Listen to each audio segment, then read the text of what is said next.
está ofertando na tua casa, Senhor. Continua, meu Pai, abençoando cada servo, cada serva, meu Deus, que pôde, e também os que não puderam, meu Pai, estar assim fazendo, mas que também, Senhor, tem no seu coração o desejo que o Senhor possa estar dando condições, Senhor, a cada um, para que esteja obedecendo a tua palavra, esteja dizimando, ofertando, e assim, Senhor, haja mantimento na tua casa, assim, Senhor, haja provisão para o seu servo. Pai amado, nesse momento, nós queremos te pedir, fala no nosso coração, Senhor. Usa a boca do teu servo para falar com cada um de nós. Abre o nosso entendimento, abre os nossos ouvidos espirituais, Senhor, para estar entendendo e colocando em prática a tua palavra em nossas vidas. É assim que te oramos e já te agradecemos em nome de Jesus. Amém. Glória a Deus, aleluia, bendito seja o santo nome do Senhor. Eu também agradeço primeiramente a Deus por esta rica oportunidade de poder dirigir o culto e também pela confiança do pastor Bernardino e sua esposa. Eu agradeço por essa rica oportunidade em nome do Senhor Jesus Cristo. Glória a Deus por você que contribuiu, você que não pôde, mas eu creio que você retribuiu com o seu louvor, com o seu fôlego ao Senhor, com o quebrantamento do coração, pois Deus ele não resiste a um coração contrito, e Ele também recebe nos céus a tua adoração. Glória a Deus. E eu também convido o nosso irmão seminarista Jadiel para trazer a mensagem que Deus já tenha colocado em seu coração, que Deus possa te usar para a glória do nome dele.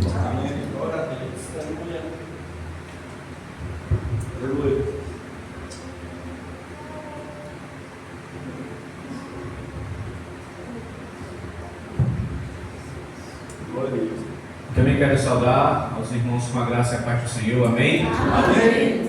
Estou feliz de estar mais uma vez aqui, reunido com os irmãos para adorar nosso Deus. Quero agradecer ao pastor Bernardino. Agradecer pelo convite através do irmão Lenivaldo, agradecer pela confiança em prestar esse púlpito para que possamos aprender mais da palavra de Deus neste dia. Estou muito feliz por estar com os irmãos nesta tarde. Queria que você abrisse a sua Bíblia em Hebreus, no capítulo 4.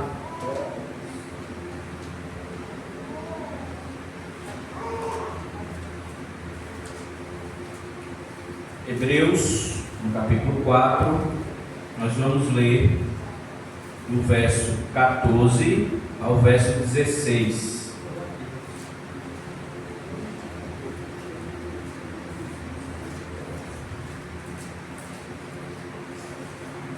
Hebreus 4, 14 ao 16.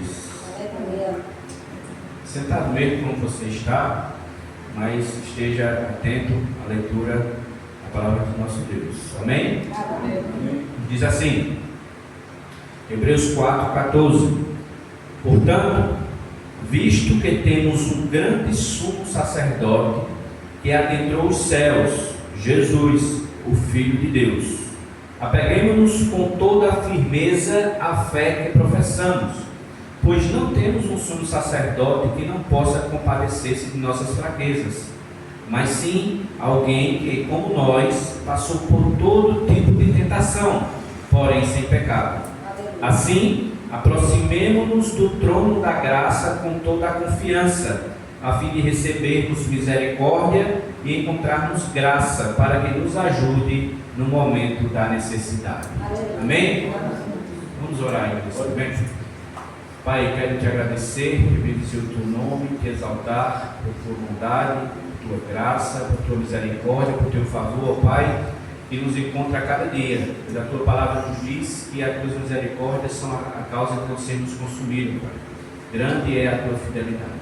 Quero te agradecer, Pai, por este momento, estar aqui, ó Pai, com os irmãos reunidos para meditarmos na tua palavra. E te peço que o teu Santo Espírito nos direcione a compreensão da tua palavra porque não venha ser, ó Pai, um empecilho para a compreensão dos irmãos, ó Pai, mas que possamos entender a Tua palavra e glorificar o Teu santo nome através da Tua palavra na vida de cada um de nós, no nosso dia a dia. Em nome de Cristo Jesus, que oro a Ti e te agradeço. Amém. Meus irmãos, Hebreus, que é uma epístola que seu autor é desconhecido, não conhecemos o autor dessa epístola. Hebreus, ele é considerado por muitos o quinto evangelho. Vocês sabem que nós temos Mateus, Marcos, Lucas, João, os evangelhos.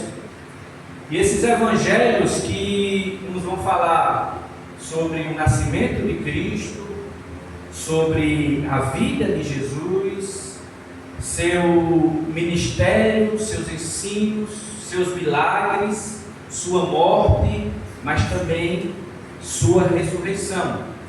Os evangelhos vão falar de tudo aquilo que Jesus fez por nós aqui na terra, nos mostrar que aquilo que foi profetizado, aquilo que foi anunciado pelos patriarcas, pelos profetas, como Isaías, que cerca de 700, 800 anos já profetizava que Cristo viria, que um menino nasceu, um filho se nos deu, que ele estaria na cruz, de braços abertos para morrer e pagar pela culpa que era nossa. E os evangelhos vão tratar de tudo isso. Mas a epístola aos Hebreus, ela vai falar daquilo que Jesus ele continua fazendo por nós no céu. Enquanto os evangelhos falam do ministério terreno de Jesus, Hebreus fala desse ministério celestial. E como falei, nós temos uma epístola diante de nós que não conhecemos o seu autor. E é especulado alguns autores, mas não com certeza de nenhum deles. E qual a finalidade? Por que Hebreus foi escrito?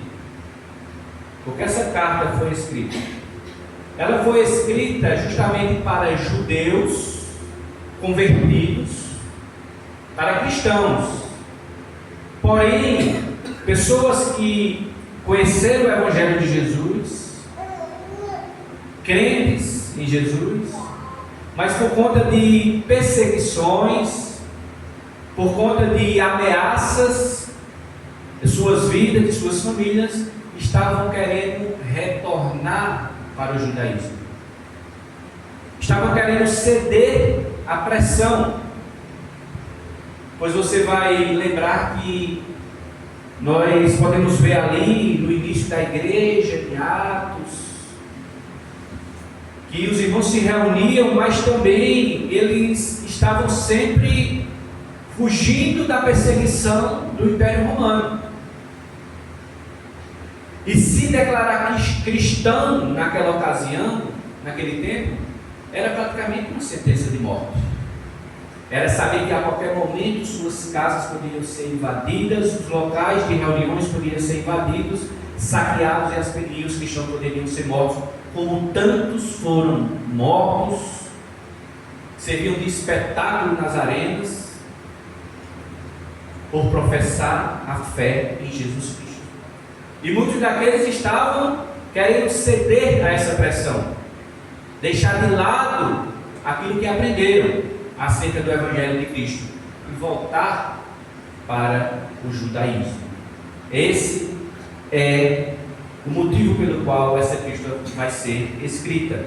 E ao longo da epístola, o autor ele vai implorar aqueles irmãos, aos leitores, para que eles permaneçam fiéis ao Evangelho e não se desviem.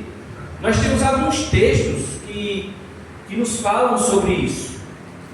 Por exemplo, Hebreus 2, no verso 1, diz: por isso é preciso que prestemos maior atenção ao que temos ouvido, para que jamais nos desviemos.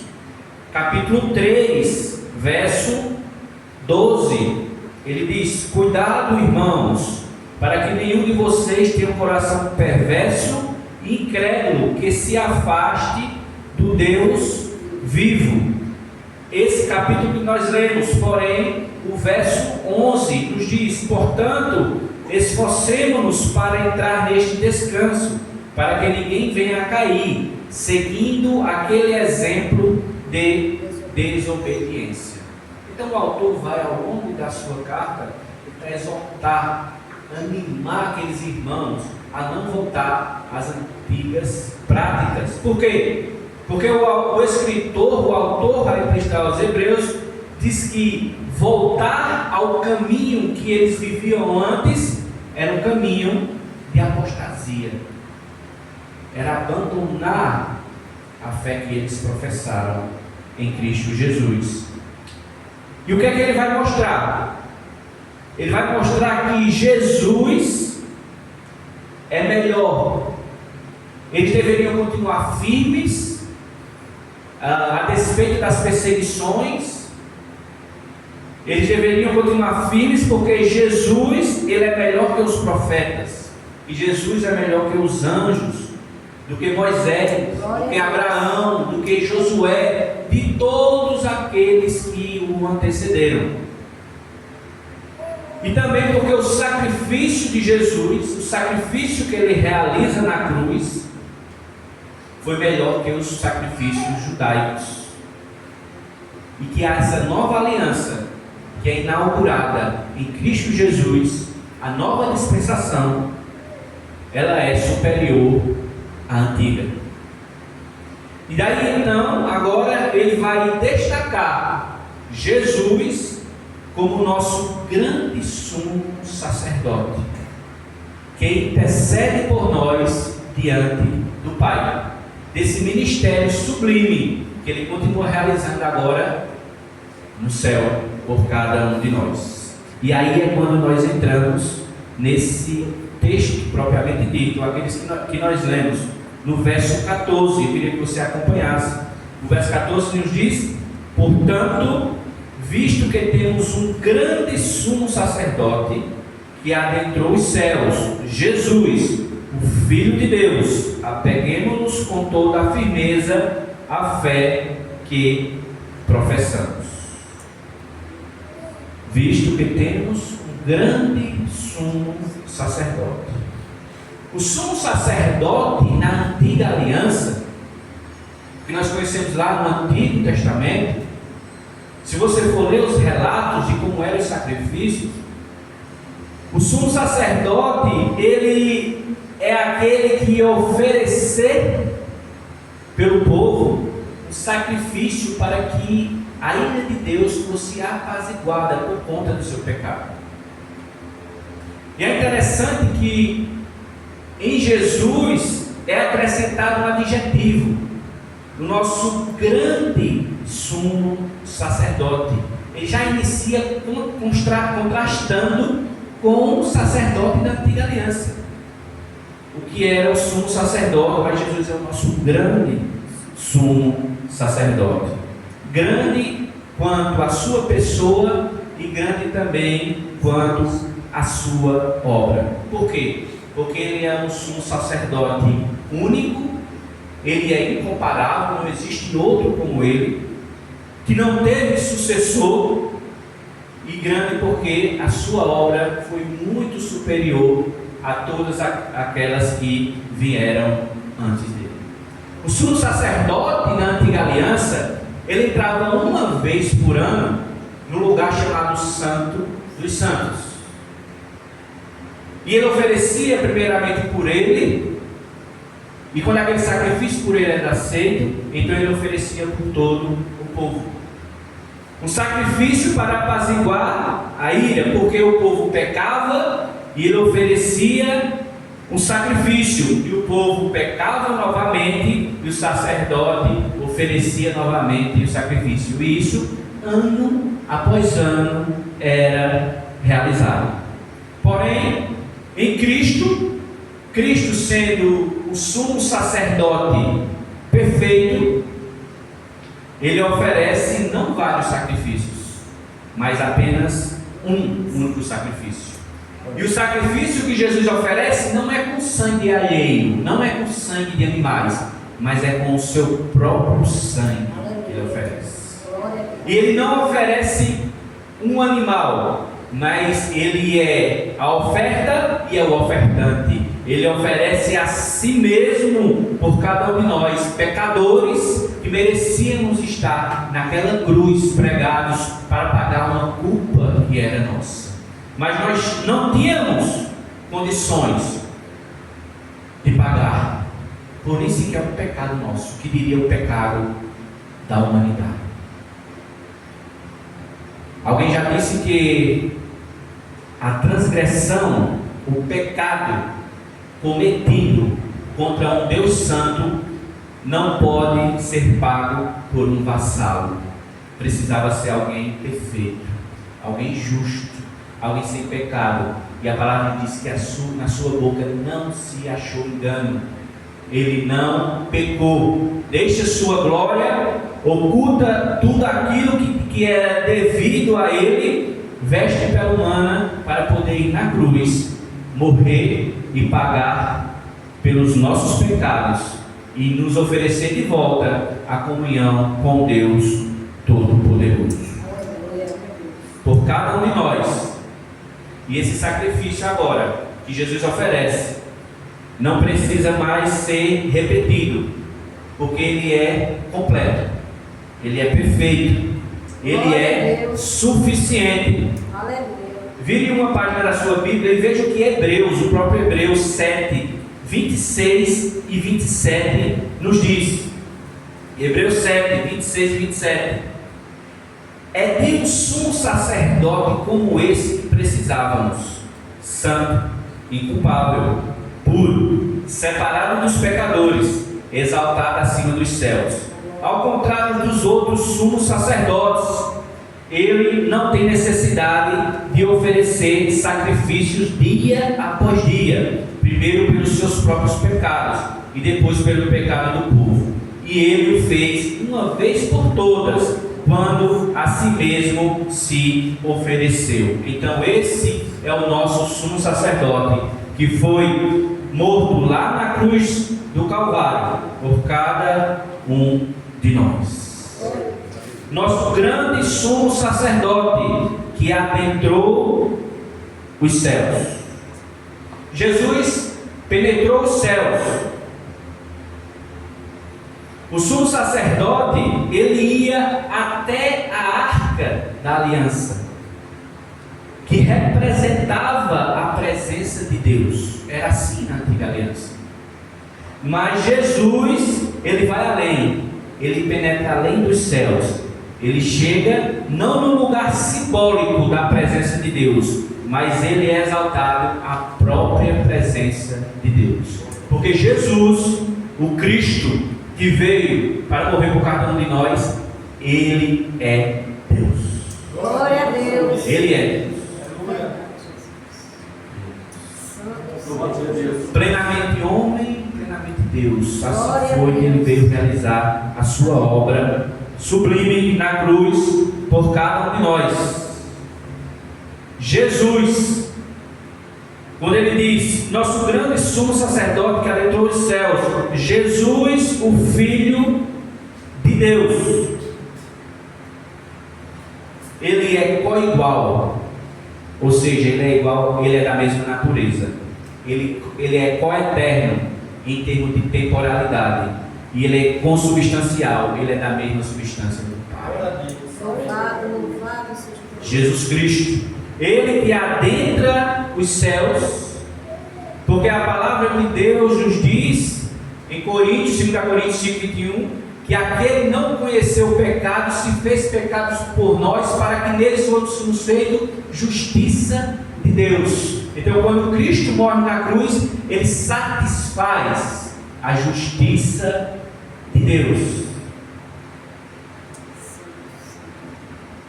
Jesus morre na cruz porque o pecado que foi cometido contra um Deus Santo precisava ser pago. E a palavra diz que sem derramamento de sangue não há remissão de pecado. Por isso Cristo precisou morrer. E pagar por uma culpa que era minha e que era sua. Jesus Cristo. E o texto continua nos dizendo que por isso, por esse Jesus, que é o nosso grande sumo sacerdote, que adentrou os céus, o Filho de Deus, apeguemos-nos com toda a firmeza à fé que professamos. O autor estava dizendo àqueles irmãos: continue firmes naquilo que vocês aprenderam acerca de Jesus, firmes na sua confissão, porque eles estavam tentados a voltar para o judaísmo. E eu queria que você pensasse nisso nessa tarde. Eu gostaria de fazer essa pergunta a você: como está a sua vida?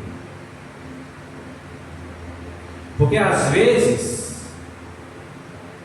nós estamos no final de semana na igreja, nós louvamos, nós adoramos ao Senhor, nós ouvimos a sua palavra, mas quando nós estamos daquela porta para fora, e às vezes quando inicia uma nova semana, você tem travado lutas, tem travado batalhas, que às vezes os irmãos que estão aqui, eles não sabem, só você e Deus. E muitas vezes essas lutas, essas dificuldades, têm feito muitas vezes seus pés cambalear. E às vezes, pelas lutas da vida, você tem desanimado. Muitas vezes pensado em voltar atrás. Era essa exortação que o autor ao Hebreus trouxe para aqueles irmãos e que serve de ensino para nós hoje. Que a despeito das dificuldades, nós devemos permanecer firmes na fé, na pessoa de Jesus Cristo, a qual nós aprendemos, porque distante dele nós não conseguimos chegar a lugar nenhum. O próprio Senhor disse: e sem mim nada podeis fazer. Aqueles irmãos tentando evitar a perseguição,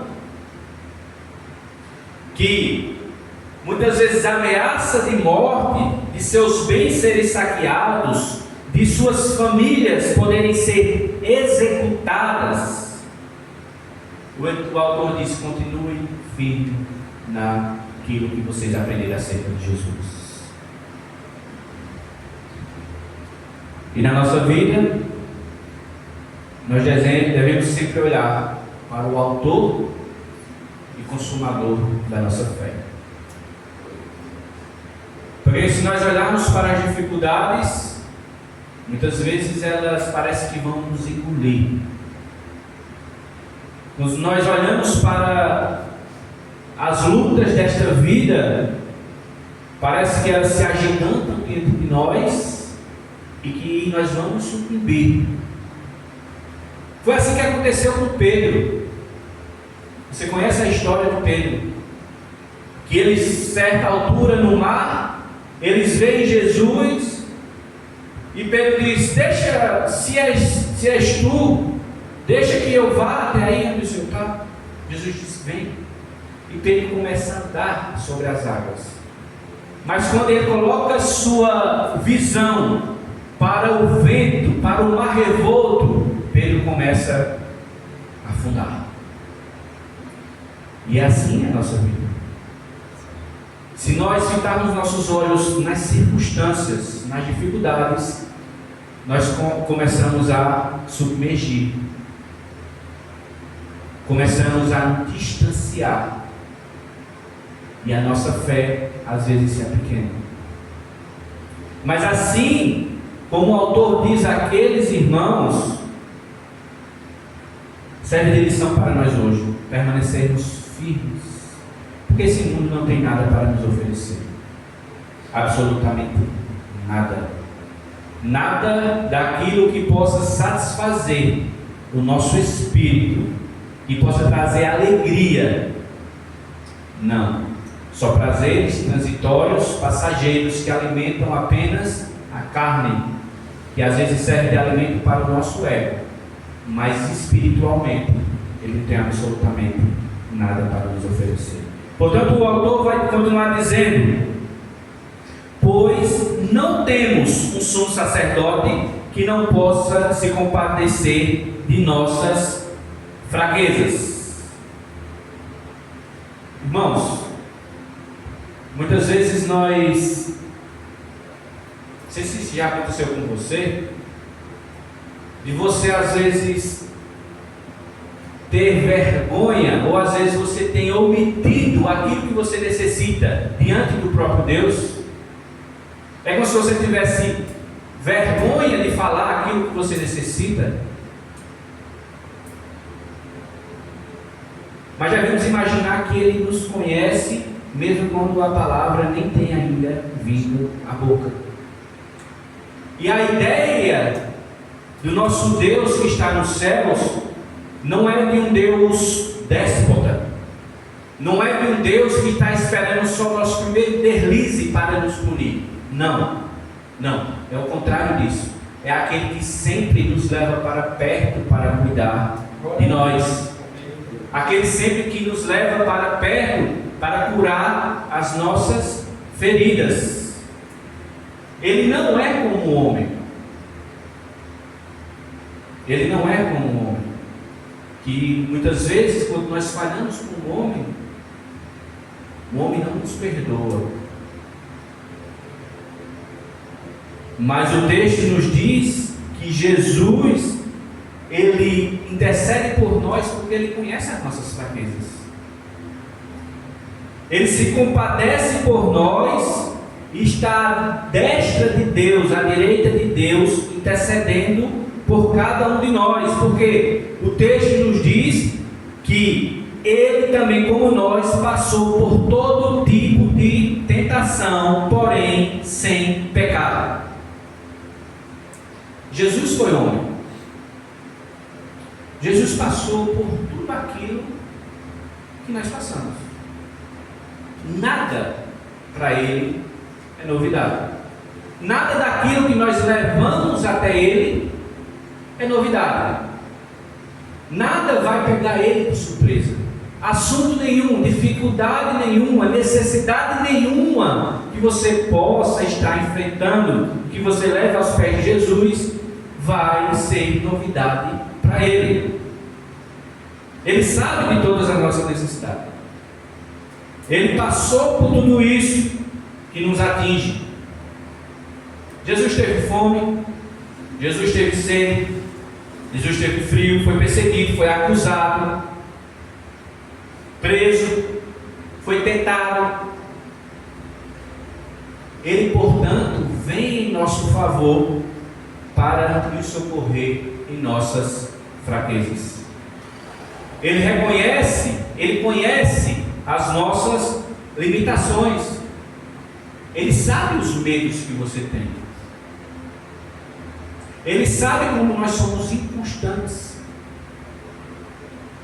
que nós somos hoje e amanhã não, que fazemos hoje e amanhã não, que temos uma fé avivada hoje e amanhã parece que ela acordou e nós não estamos muito bem.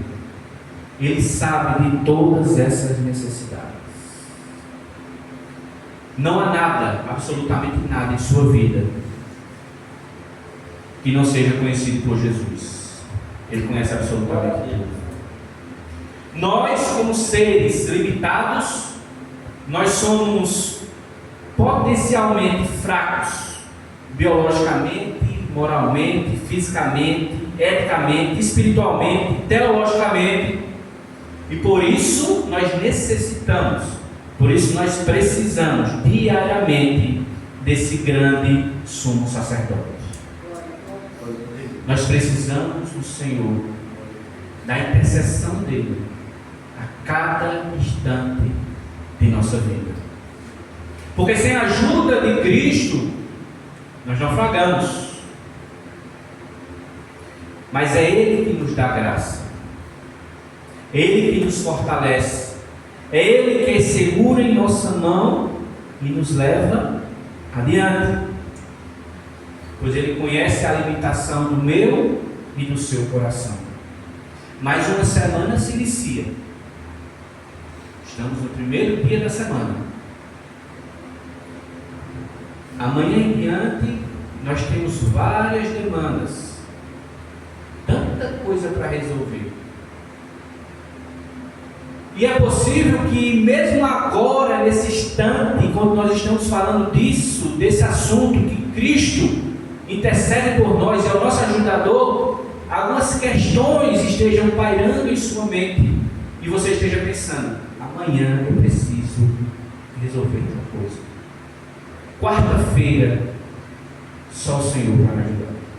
Sexta-feira, eu tenho uma demanda tão importante, eu tenho um compromisso, mas não sei como isso será resolvido. Assim é a nossa demanda dos dia a dia. Então perceba que a necessidade daqueles irmãos que essa carta foi direcionada era algo muito mais sério do que talvez você necessite hoje. Era a própria vida deles que estava em jogo. Era a família deles, eram filhos, e muitos chegaram a ver, a presenciar seus filhos, suas famílias serem exterminadas pelo Império Romano por professarem a fé em Jesus Cristo. Então perceba que é provável que o seu problema seja bem menor do que o que aqueles irmãos passaram. Mas isso não significa que você não precise tanto de Jesus quanto eles precisavam. E não significa também que o Jesus ajudador daqueles cristãos perseguidos não seja o mesmo que intercede por você. Ele é tão ajudador agora quanto ele foi antes.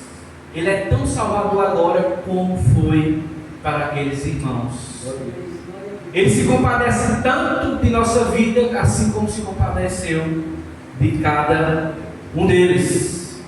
Apeguemos-nos com firmeza à fé que professamos, pois não temos o sumo sacerdote que não possa compadecer-se de nossas fraquezas, mas sim alguém que, como nós, passou por todo tipo de tentação, porém sem pecado. O verso 16 diz: assim, aproximemo-nos do trono da graça com toda confiança. Acheguemos-nos ao trono da graça. Por quê? Essa palavra é tão importante para nós.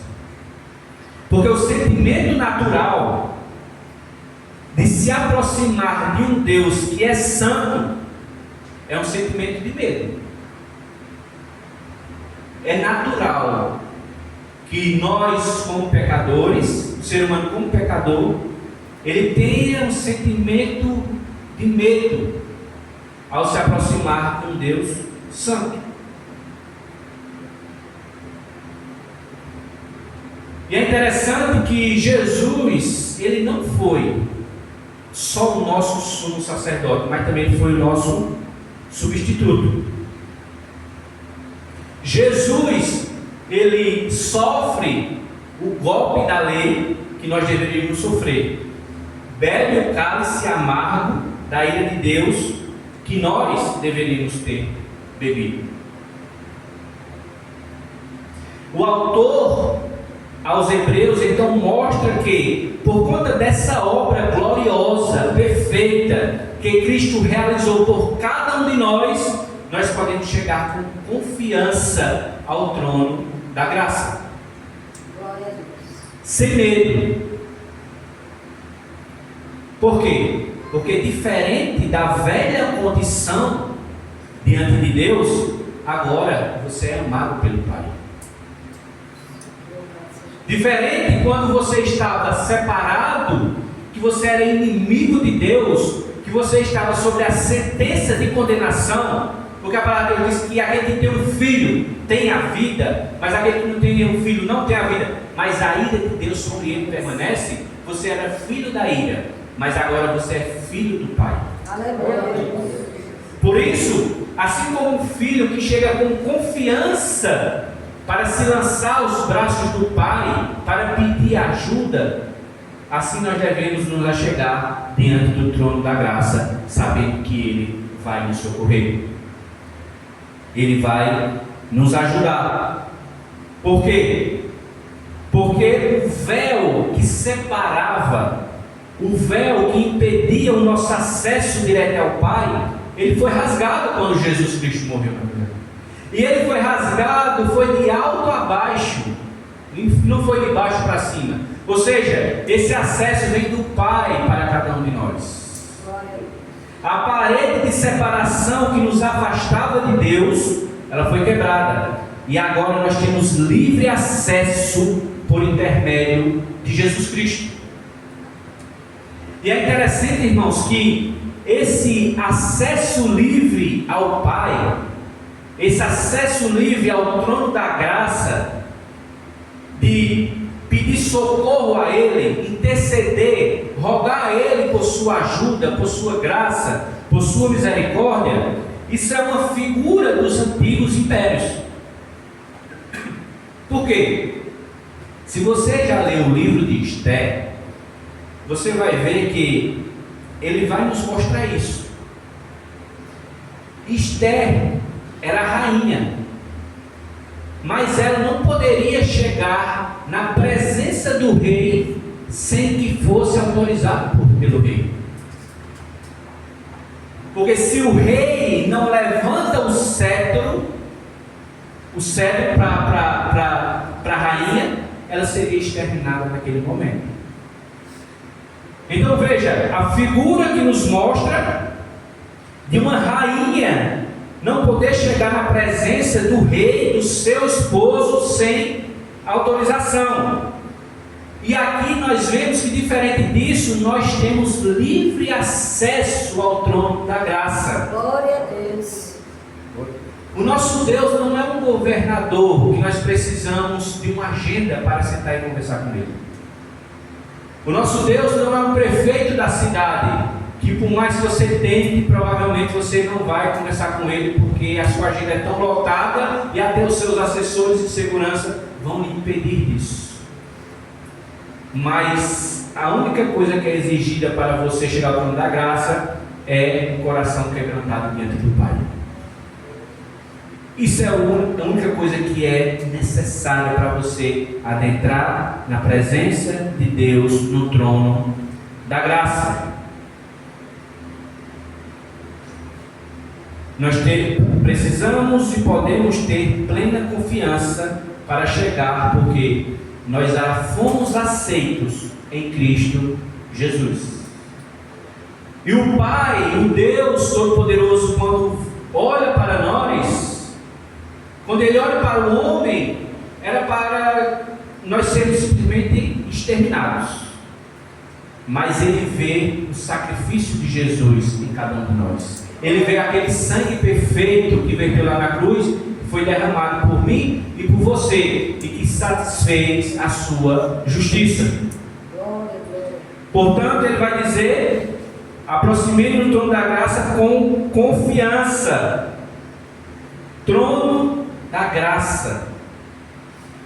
O trono de Deus é um trono de justiça, é um trono de juízo, onde os serafins cobrem o rosto diante da sua majestade. Mas esse trono tornou-se para nós um trono de graça. Ele é o Deus Altíssimo, Ele é o Emanuel, o Deus conosco. Mas o texto diz que aproximemos do trono da graça com toda confiança, a fim de recebermos misericórdia. Quando nós nos aproximamos do trono de Deus, uma das finalidades é receber misericórdia. E o que é misericórdia? Misericórdia é tudo aquilo que eu e você merecíamos por conta dos nossos pecados, ou seja, condenação, juízo, punição, inferno. Mas Ele não nos dá isso que nós merecíamos. Isso é misericórdia de Deus. Porque o homem, como Romanos diz, que todos pecaram e destituídos estão da glória de Deus, a única coisa que ele merece é a condenação pelos seus pecados. Mas Deus se utiliza de misericórdia em nossas vidas. Ele não nos dá aquilo que nós merecíamos. Recebemos misericórdias e encontramos graça. Ao passo que Ele não nos dá aquilo que nós merecemos, que é condenação, juízo e inferno, Ele nos dá aquilo que nós não merecíamos, que é graça, isso. Ou seja, graça é tudo que nós não merecemos, mas que pelo sacrifício de Jesus Ele nos dá. O quê? Perdão, graça, salvação, restauração, nos acolhe, nos ajuda, nos abraça, conforta, dá esperança, nos leva adiante. Isso é graça. Então nós podemos ter confiança para nos achegar a esse trono da graça. E lá nós percebemos que Ele não nos condena quando deveríamos ser condenados, que Ele não julga quando nós deveríamos ser julgados, que Ele não nos despreza mesmo que merecêssemos, mas Ele oferece tudo aquilo que nós não merecíamos. É graça, é bondade, é favor. Mas o texto diz ainda: misericórdia encontrarmos graça que nos ajude no momento de necessidade ou em ocasião oportuna. Qual é a ocasião oportuna? Qual é a sua necessidade? Porque o autor aos Hebreus estava alertando aqueles irmãos, dizendo: nós cheguem com confiança, a despeito da perseguição, do medo que vocês têm, de que suas famílias poderiam ser dizimadas, poderiam ser mortos, saqueados. Ele diz: cheguem ao trono da graça, que vocês vão encontrar misericórdia e graça em ocasião oportuna, ou seja, em momento de necessidade. Talvez você esteja com um momento de necessidade nesse dia, e a palavra de Deus está dizendo para você nesta noite que você pode chegar com confiança diante de Deus e lançar diante dele a sua necessidade. Qual é a sua necessidade nesta noite? Porque é Ele quem nos socorre quando precisamos. O texto vai nos mostrar que, ao contrário do que nós podemos pensar, nós não precisamos fugir. Como falei, poderia ser um sentimento natural diante de Deus que é santo, é a gente fugir com medo, por conta da nossa limitação, da nossa fraqueza, do nosso pecado, de tanta coisa que às vezes nós deveríamos já ter deixado de lado, não deixamos. Pecados que às vezes nós temos por estimação, mas deveríamos já ter lançado fora. Mas o texto está nos dizendo que nós devemos chegar com confiança. Não precisamos fugir, mas correr para seus braços, pois Ele sempre nos acolherá e nos ajudará nas nossas fraquezas. Esse é um convite da palavra de Deus para você nesta noite. Se lance aos pés dele, lance sua necessidade, lance seu medo, lance sua angústia. Talvez o seu coração esteja ansioso por tantas coisas, lançando sobre ele toda a vossa ansiedade, porque ele tem cuidado de vós. O contexto da carta era para cristãos que estavam pressionados pelas perseguições por conta da fé em Jesus Cristo e queriam retroceder ao que era antes. Mas, como eu falei, a palavra de Deus, ela é tão atual quanto o jornal que vai sair amanhã. Ela serve para o nosso ensino hoje. Ela serve para a esperança de nossas vidas hoje. E você talvez tenha chegado aqui desanimado, desanimada com alguma situação, o convite da palavra de Deus é que você se lance aos pés do Senhor. Não pense em parar por alguma circunstância, ou até por pessoas que talvez desacreditem em você, pessoas que não confiam em você, mas saiba que a obra que Jesus realizou, ela já nos garantiu uma eternidade com Ele. Saiba que aquilo que Ele ofereceu a mim e a você, circunstâncias do mundo não podem mais tirar. Não podem mais nos separar do amor de Deus que está em Cristo Jesus. Por isso, não retroceda, não baixe a guarda, levante a cabeça, continue firme, lembrando daquilo que você aprendeu acerca de Jesus Cristo. Avance, vá em frente, sabedora, que o nosso grande sumo sacerdote, ele continua ao nosso lado. Ele é o nosso ajudador. Eu acho interessante, e é uma palavra que para mim já me ajudou muito. Se não me falar a memória, é de 2 Crônicas, a história de Josafá, que quando o povo vem para atacar e ele pensa que vai ser destruído, ele diz ao Senhor, diz: eu não sei o que fazer, mas os meus olhos estão postos em Ti. Essa deve ser a nossa confiança. Saber que, mesmo quando nós não sabemos o que fazer diante das situações, nossos olhos devem estar fitos nele, que Ele jamais é pego de surpresa. Ele sabe exatamente o que eu, o que você precisamos dia após dia. Ele vai nos ajudar, Ele vai nos sustentar, Ele vai nos guiar, Ele vai interceder ao Pai, ao lado do Pai, interceder por cada um de nós. Glória a Deus. Então essas são as lições que esse texto deixa para nós. Achegue com confiança ao trono da graça. É um trono de graça, de paz, de refrigério, de ajuda, de socorro nos momentos que mais você precisa. Quando parece que todos, ou parece que o mundo todo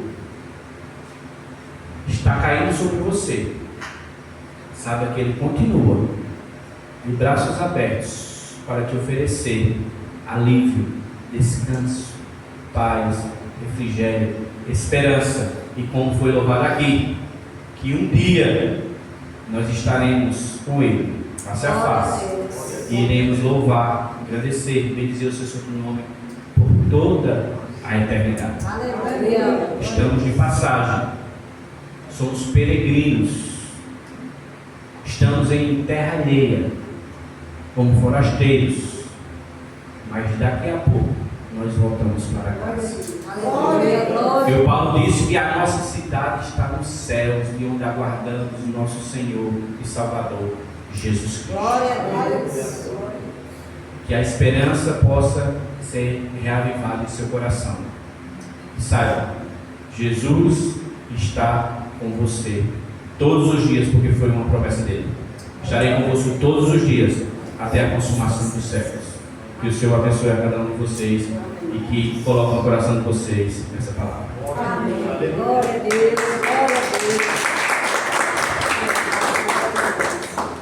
Amém, igreja? Amém. Glória a Deus. Quero agradecer ao nosso querido irmão, Jadiel, seminarista, estudando a palavra de Deus. Agradecer muito pela sua vida, meu irmão. É a palavra que Deus colocou no no seu coração confiou para trazer para essa congregação. Amém? Palavra bíblica, amados, é assim que Deus fala. Tá certo? Deus fala também das Escrituras, e as Escrituras, ela vem a nos falar os nossos corações, né?